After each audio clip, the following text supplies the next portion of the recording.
του Κυρίου δεηθόμεν, Κύριε ελέησον. Καταπληκτήσε τη σύνταση του της καταρχήν, περισσού τριάδος ενέργεια, του Κυρίου δεηθόμεν, Κύριε ελέησον.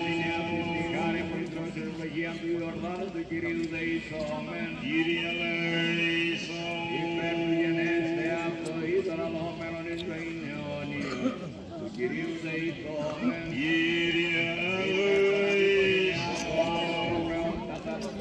Πάσε κουρής ενέργειας αοράτων και ορατών εχθρών, του Κυρίου δεηθόμεν, Κύριε ελέησον.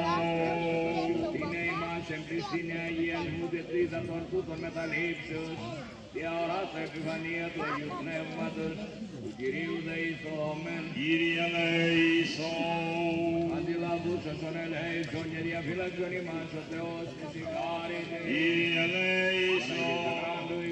Υπεραγία Θεότο και σώσεων των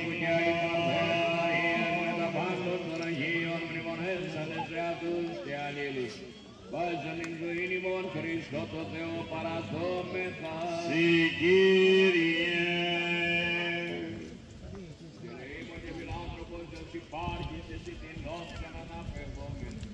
Το Πατρί και το Υιό και το Αγίο Πνεύμα την οικιαή και εις τους αιώνας των αιώνων. Αμήν.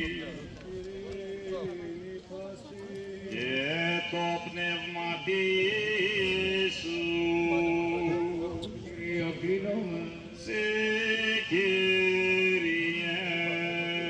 Σίγα ο Αγίας μας των ψυχών και των σωμάτων ημών, και σε την δόξα και ευχαριστία και προσκύνηση αναπέμπομεν.